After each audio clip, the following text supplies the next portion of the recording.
बोला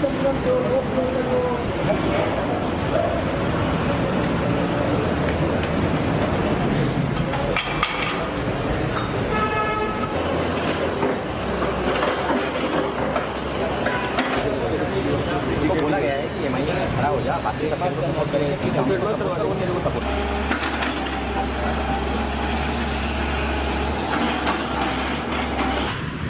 ये काम आगे बढ़ेगा, नहीं फिर आगे चला जाएगा, पत्रे भी यहाँ पे लग जाएंगे, अभी रास्ता पब्लिक है, जो लगता हुआ उसको अगर नहीं जोड़ेंगे तो रास्ता होगा तो कोई जिम्मेदार रहेगा, काम लेंगे क्या इसको जल्दी में करना पड़ेगा। उसमें हमारा ये देखिए कि आप लोग इतने शॉर्ट टर्म पे यहाँ पे आए, उसके लिए मैं आपका दिल से शुक्रगुजार हूँ। कि पत्रकारों को बुलाने का मकसद ये है भाई कि ये जो शानदार मार्केट डी टाइप बिल्डिंग 39/4 ये डेमोलेशन का वर्क जो पार्टी है शानदार बिल्डर्स की तरफ से रमेश चंद जैन उन्होंने हमको दिया है। सेक इंटरप्राइज मेरी फर्म है मेरे को डेमोलिश करने का, तो ये उनके हमारे एग्रीमेंट होने के बाद, हमारा पत्र होने के बाद हम लोगों ने ये तोड़ना चालू किया। तो इसके 10/3/2024 से हमने ये काम स्टार्ट किया। तो उसके बावजूद वहाँ पे कुछ 14 तारीख को यहाँ पे बीट निरीक्षक हनुमान मात्रे और सहायक आयुक्त मकसूद शेख साहब यहाँ पे एंट्री किए। उन्होंने बोले कि भैया ये काम हमने हमारे ठेकेदार को दिया हुआ है, ऐसा है वैसा है, आप लोग ये काम रोक दो। तो मैंने कहा सर ये प्राइवेट प्रॉपर्टी है और जिनकी प्रॉपर्टी है उन्होंने जिसको राइट दिया उन्होंने हमको ये काम डेमोलिश करने के लिए दिया हुआ है और हम लोग प्रोसीजर के अनुसार काम कर रहे हैं। तो उन्होंने बोला काम बंद कर दीजिए। तो हमने बोला सर ठीक है आप हम काम बंद करेंगे, लेकिन आप हमको विथ राइटिंग में दीजिए कि कारण क्या है। आप कारण देंगे तो हम लोग कोई कारण लेके सेठ के पास जाएंगे कि तो ये चीज़ जो डेमोलिश करते हैं तो भाई कुछ लेन देन होती है मालिक के साथ में या कोई बातें होती है, वो चीज़ हमको सामने फेस करना पड़ेंगे ना। मालिक बोलेगा मेरे को बिना पूछे बंद क्यों की है। तो हमने काम बंद नहीं किया। फिर उसके बावजूद उन्होंने कुछ पुलिस कंप्लेंट वगैरह किए। तो शांतिनगर पुलिस सीनियर साहब ने बोला कि ठीक है मैं मामले की जाँच करूँगा, तब तक काम बंद कीजिए। तो हमने पूरा रमज़ान का महीना काम बंद किया कि पुलिस अधिकारी जो है अपनी जांच पड़ताल कर ले, भाई हम लोग सही है गलत है वो उनकी जांच पड़ताल कर ले। तो हमने पूरा रमज़ान बंद किया। फिर हमारे जो डॉक्यूमेंट उनके पास हमने दिए थे रमेश चंद जैन की तरफ से जो लगते हैं प्रोसीजर में कि यहाँ पे जो भी चीज़ें होगी उसकी जिम्मेदारी सत्य प्रतिज्ञा पत्र मतलब एफिडेविट करके दिया कि यहाँ की जो भी जीवित माल की हानि होगी उसका जिम्मेदार मैं हूँ, कोई अधिकारी कर्मचारी नहीं होगा। और मैंने ये फला फला आदमी को काम दिया, मैं काम स्टार्ट कर रहा हूँ, आप मेरे को परमिशन दीजिए। और रूल और लॉस बताता है कि अगर कोई अर्जी आती है तो 7 डेज के अंदर हर अधिकारी ने डेस्क के ऊपर से उसको हटाना चाहिए। परमिशन अगर नकारी जाती है तो उसका भी रीज़न देना चाहिए कि परमिशन क्यों नकारी गई। लेकिन अभी तक हमको ना कोई परमिशन दी गई है, ना हमारी परमिशन रिजेक्ट हुई है क्या उसका कोई जवाब दिया गया है। और सामने बारिश होने की वजह से फिर सेठ ने जब लिखित में दिया हुआ है एफिडेविट पे, तो उनको भी डर है कि कल को दुर्घटना कुछ घटती है तो मैं जिम्मेदार कहला जाऊँगा। तो उन्होंने बोला भाई आप काम चालू कर दीजिए। तो हमने पूरे सेफ्टी मेजर्स के साथ काम स्टार्ट कर दिया। तो बार बार यहाँ पे साइड पे हनुमान मात्रे मकसूद से विजिट करते गए और उनको हमने बार बार एक ही कहा सर हम काम बंद करेंगे, आप राइटिंग में दीजिए, आपके राइट्स हैं, आप अधिकारी हैं, आप राइटिंग में लाइए, मैं 1 मिनट की भी देरी नहीं लगाऊंगा, मैं तुरंत काम बंद कर दूंगा। और मुझे राइटिंग में दीजिए ताकि मुझे भी मालूम पड़े ना कि मैं गलत कर रहा हूँ या सही कर रहा हूँ।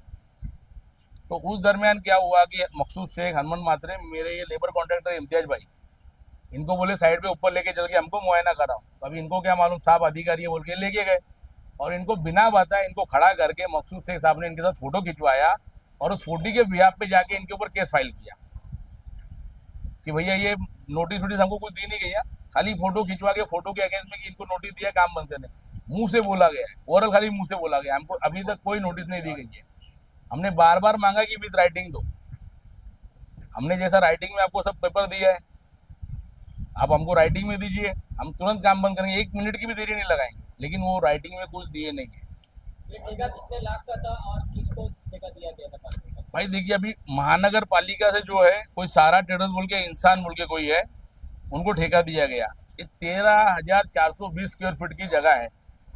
सबसे पहला तो मैं आपको यहाँ महानगर पालिका का आला अधिकारियों का भ्रष्टाचार जो ठेकेदार को और वैल्यूएशन जो नियुक्त करते ना, जैसे स्ट्रक्चर इंजीनियर नियुक्त करते हैं, तो इनका भ्रष्टाचार बताता जो भी XYZ कंपनी उन्होंने नियुक्त किया वैल्यूएशन की। तो इतनी बड़ी बिल्डिंग की उन्होंने वैल्यू लगाई है 3,84,000 रुपया ठेकेदार के मुआवजे कि इसके अंदर इतना स्टील इतना रैबिड निकलेगा इतना मलबा निकलेगा कि सिर्फ 3,84,000 रुपया महानगर पालिका को दे सकता है। तो अभी आग रहेगी अंधे वाला तो हिसाब होगा नहीं भाई कि इतने बड़े स्ट्रक्चर का। फर्स्ट पार्ट ये प्राइवेट प्रॉपर्टी है, ये महानगर पालिका की आदतें नहीं है, ये बिना वापर है। जब से बनी है 45 साल से ना वापर की गई है ना कुछ की गई है। इसको कोई घर नंबर नहीं है, इसका असेसमेंट नहीं है, इसके पास कोई सुविधा नहीं ली जाती है, ना नल कनेक्शन लिया जा रहा है ना कुछ लिया जा रहा है। तो इसमें महानगर पालिका कहीं पे रोल आता ही नहीं है। महानगर पालिका ने किस आधार पे इसको धोखाधड़ी कर सकती है? भाई देखिए, महानगर पालिका के अंदर स्ट्रक्चर जो कुछ दिखता है, अगर स्ट्रक्चर की हालात देख के उन्होंने ये किया तो महानगर पालिका ने नहीं किया है, सॉरी। इस पे हमारा स्ट्रक्चर ऑडिटर इंजीनियर हमने खड़ा किया था, विवेक सरवैया बोल के। उन्होंने अपनी रिपोर्ट में सबमिट किया कि भैया ये स्ट्रक्चर रिपेयर करने के लायक नहीं। तो जब नोटिस आई थी 21 में, तब हमने हमारा ऑडिट रिपोर्ट और स्ट्रक्चर इंजीनियर खड़ा किया था। उन्होंने सब बिल्डिंग का ये करके उन बिल्डिंगों को रिपेयर के परमिशन दिए थे और इसको C1 कैटेगरी घोषित किए थे। तो उस वक्त दिलीप खाने साहब थे सहायक आयुक्त, तब से हम लोग उनसे परमिशन मांग रहे हैं। तो उस वक्त जो हमारे बिल्डर साहब हैं, सीनियर सिटीजन हैं, तो उनको कागज पत्र मालूम नहीं, अधिकारी पे भरोसा करके वो उनसे ट्रस्ट करते जा रहे थे और जो लेटर बोले वो देते जा रहे थे। तो महानगर पालिका ने टाला टाल करते करते ये सिर्फ हमको टालते गए हर साल में, ना परमिशन दिए ना उसका कोई रीज़न दिए।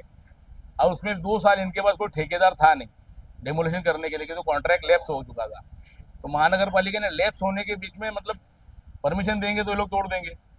तो कहीं ना कहीं वो भ्रष्टाचार की गंगा बह रही है, जिसमें सबके हाथ मैले हो रहे हैं, जिसमें ऊपर आला अधिकारी के बिना नीचे के अधिकारी का तो इतनी हिम्मत होती नहीं है। तो अभी वो कल हुए मामले दर्ज को लेके इम्तियाज के ऊपर जो मामला दर्ज है उसको लेके आपकी क्या मांग है? भाई मामला दर्ज हो गया, हमारी ये मांग है कि जो मामला दर्ज हुआ है वो भी देखो कोरोना काल में 188 का मामला था।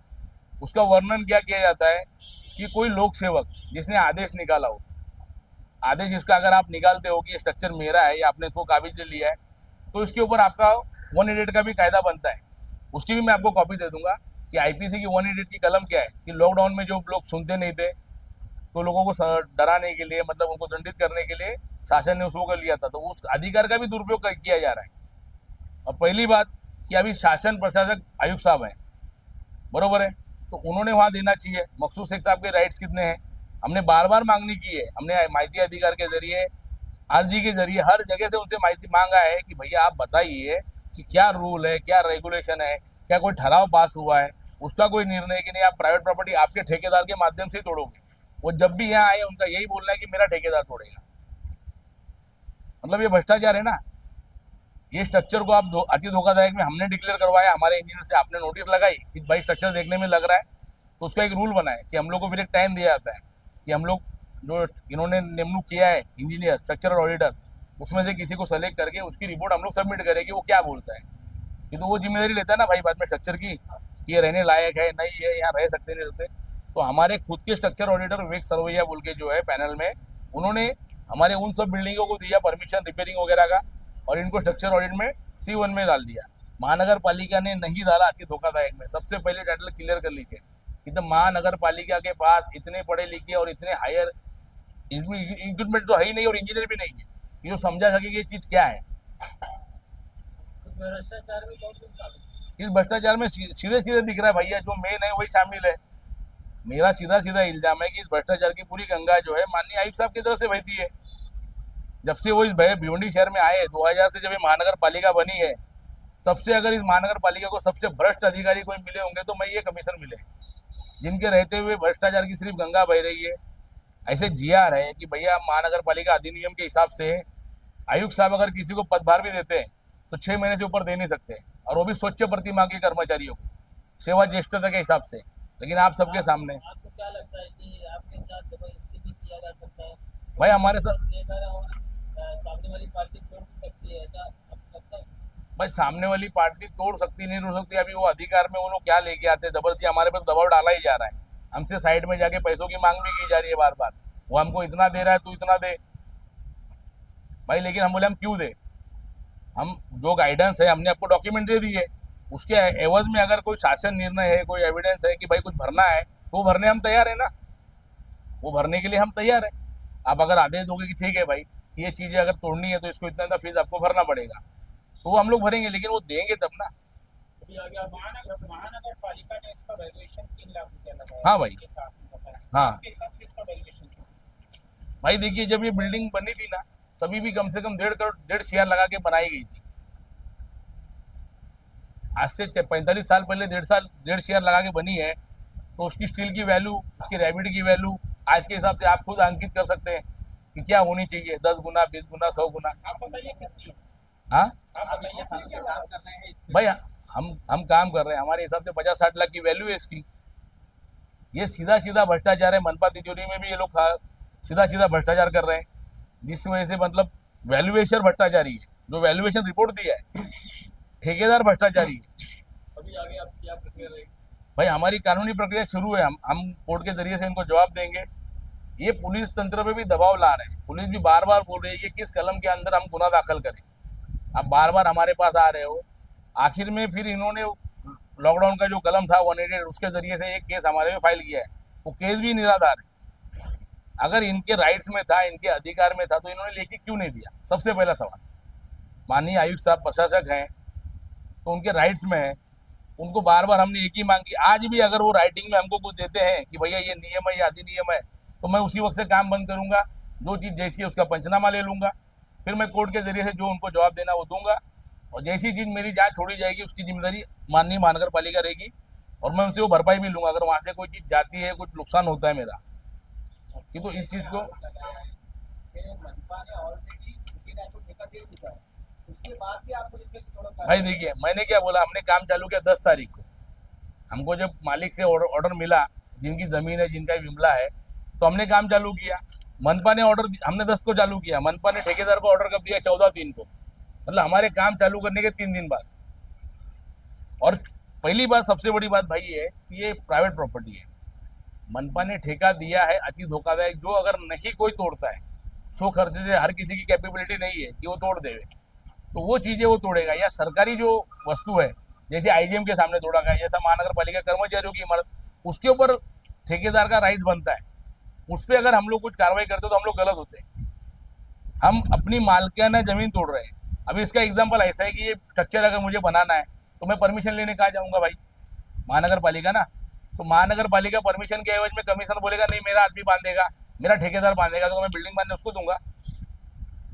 आप खुद सोचिए ना, कॉमन सेंस की बात है ना भाई, कि मैं परमिशन मांग रहा हूँ तोड़ने की, तो उसके लिए उसका ठेकेदार नियुक्त करने का। तो कल को जो बिल्डिंग बना रहे पूरे शहर में लीगल, इसीलिए हमारे शहर में लीगल काम नहीं होता है कि कहीं ना कहीं अधिकारी अपना कुछ ना कुछ अड़ंगला डालता है।